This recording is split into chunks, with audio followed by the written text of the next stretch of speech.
17 जून 2014 जिसको आज भी सिर्फ पाकिस्तान में नहीं बल्कि पूरी दुनिया में सानहा मॉडल टाउन के नाम से याद किया जाता है। इस सानहा मॉडल टाउन का सबसे पुरस्कार और जालिम शख्स गुल्लू भट्ट था। ये शख्स जिसने उस दौर के जालिम हुक्मरानों का ना सिर्फ साथ दिया बल्कि मजलूम औरतों, बूढ़ों और बच्चों को भी शहीद कर दिया था। आज भी इसके खिलाफ किसी किस्म की कोई कार्रवाई नहीं की गई और ना ही किसी थाने में इसके खिलाफ कोई मुकदमा दर्ज है, क्योंकि जालिम हुक्मरान इनके साथ मौजूद थे। लेकिन अल्लाह ताला की लाठी बेआवाज है और जो शख्स दूसरों पर जुल्म करता है तो उसकी सजा सिर्फ आखिरत में नहीं दी जाती बल्कि अल्लाह पाक दुनिया में भी दे देता है। सानहा मॉडल टाउन का जालिम शख्स गुल्लू भट्ट की हालत इस वक्त क्या है, किस तरह जिंदगी और मौत की जंग लड़ रहा है और कौन सी खौफनाक बीमारी ने गुल्लू भट्ट को घेर लिया है। इस शख्स के बारे में यह भी कहा जा रहा है कि इसके जिस्म में बदबूदार कीड़े भी हो चुके हैं। क्या यह सच है या नहीं, ये जानने से पहले गुल्लू भट्ट के भाई का इंटरव्यू सुन लेते हैं, फिर इसके बाद मजीद डिटेल आप बाप के साथ शेयर की जाएंगी। बताया इनको अभी 2 दफा इनको जो ना ब्रेन हेमरेज का अटैक हुआ है। इनके सर में क्लाउड बन गया है, वो माइनर सी वेनें होती है, उसके अंदर ब्लॉकेज हो गई है। ये कुदरती तौर पे खुलेगी। मेडिसिन अभी इनकी चल रही है, ट्रीटमेंट चल रहा है और कोई तकरीबन 2.5 से 3 महीने जो ना इन्होंने खुराक नहीं खाई, जो वीकनेस का बाइस।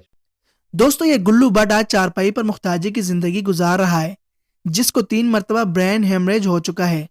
इसी ब्रेन हेमरेज की वजह से लाचार है, ना ही खा पी सकता है और ना ही कुछ बोल सकता है और ना ही जिस्म को कोई हिस्सा हिला सकता है। इनके घर वाले एक ही गिला करते नजर आ रहे हैं कि गुल्लू भट्ट ने जिनकी खातिर लोगों पर जुल्म किया, जिनकी खातिर अब तक उनके वाकयात पर वहशत की अलामत बन चुका था, जिसने ना सिर्फ अपनी पसंदीदा जमात ही नहीं बल्कि अपने पसंदीदा लीडर की खातिर जिंदगी दांव पर लगा दी थी।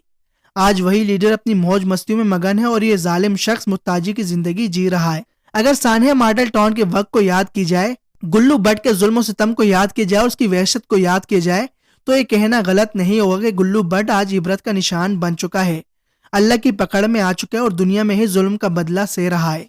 गुल्लू भट्ट की हालत देखकर हमें यही सीखने और समझने को मिलता है कि किसी की खातिर किसी पर जुल्म नहीं करना चाहिए, क्योंकि जुल्म करने का अजाब आखिरत में तो मिलता ही मिलता है बल्कि दुनिया में भी मिल जाता है। ये सियासी जमातें सिर्फ अपना फायदा हासिल करने के लिए किसी को भी इस्तेमाल करके छोड़ देती है, जिसकी वाज़ेह मिसाल आज गुल्लू भट्ट की शक्ल में मौजूद है। गुल्लू भट्ट का जो चेहरा होता था, जिस तरह उसकी जिसामत और मूंछें होती थी, लेकिन आज गुल्लू भट्ट की आंखों में जिंदगी की आस मौजूद है कि शायद अल्लाह ताला से शिफा अता कर दे। और हमारी भी यही दुआ है कि अल्लाह ताला से सेहत याब करे और गुल्लू भट्ट को अपनी गलतियों पर माफी मांगने की तौफीक दे जो जुल्म उसने औरतों, बच्चों, बूढ़ों पर किए थे। गुल्लू भट्ट इस वक्त हम इंसानों के लिए जिंदा मिसाल बन चुका है कि कभी किसी सियासी लीडर की वजह से किसी के साथ, चाहे छोटा हो, बड़ा हो या बुजुर्ग हो या फिर कोई गैर मजहबी क्यों ना हो, किसी के साथ भी जुल्म नहीं करना चाहिए, क्योंकि अल्लाह की लाठी बेआवाज है।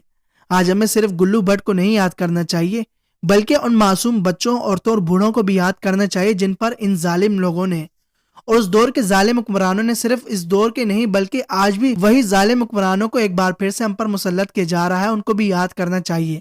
दोस्तों, सिर्फ ये ही नहीं बल्कि हर वो शख्स जिसने मासूम लोगों पर जुल्म किया हो, उनका अंजाम भी बुरा निकलता है। उसकी सजा अल्लाह पाक उन्हें दुनिया में ही दे देता है, जैसा कि फिरौन को देख ले, चंगेज खान को देख ले, कौम आद और कौम समूद को देख ले। इसके अलावा भी बहुत से बड़े बड़े जालिम हुक्मरान, बादशाह और कौमें गुजरी हैं जिन्होंने ना सिर्फ लोगों पर जुल्म किए बल्कि अल्लाह को भी ललकारा, फिर अल्लाह ताला ने उन्हें दुनिया में ही इबरत का निशान बनाया। गुल्लू भट्ट के बारे में सोशल मीडिया पर बहुत सी ये खबरें भी गर्दिश कर रही है कि इनके हाथों में, इनके पांव, हत्ता के पूरे जिस्म में कीड़े भी हो चुके हैं, मगर ये बात बिल्कुल झूठ है। इस तरह की कोई भी बीमारी नहीं लगी गुल्लू भट्ट को, सिर्फ ब्रेन हेमरेज की बीमारी जरूर लगी, जिसकी वजह से जिस्म का कोई भी हिस्सा हिला नहीं सकता और ना ही किसी को पहचान सकता है, सिर्फ देख सकता है। दोस्तों, दुआ अल्लाह ताला गुल्लू भट्ट के गुनाहों को माफ करे और उसे सेहत और तंदुरुस्ती की जिंदगी अता करे। सेहतमंद होना भी अल्लाह ताला की बहुत सी नेमतों में एक बहुत बड़ी नेमत है। सेहतमंद होने के बाद उसे अच्छी तर्ज पर और सुन्नत के मुताबिक जिंदगी गुजारने की तौफीक दे। आमीन। अगर आपके दिल की भी यही दुआ है तो कमेंट सेक्शन में आमीन लिखकर जाइएगा। दोस्तों, ये थी हमारी आज की वीडियो। उम्मीद करता हूँ आज की हमारी वीडियो आपको जरूर पसंद आई होगी। पसंद आने की सूरत में वीडियो को लाइक करके शेयर कर दें। हस्ब रिवायत चैनल को सब्सक्राइब करके बेल आइकन को प्रेस कर लें ताकि हमारी लेटेस्ट वीडियो का नोटिफिकेशन आपको बर वक्त मिलता रहे। मिलते हैं अगली एक इन्फॉर्मेटिव वीडियोस में। दीजिए में इजाजत, तब तक के लिए अल्लाह हाफिज।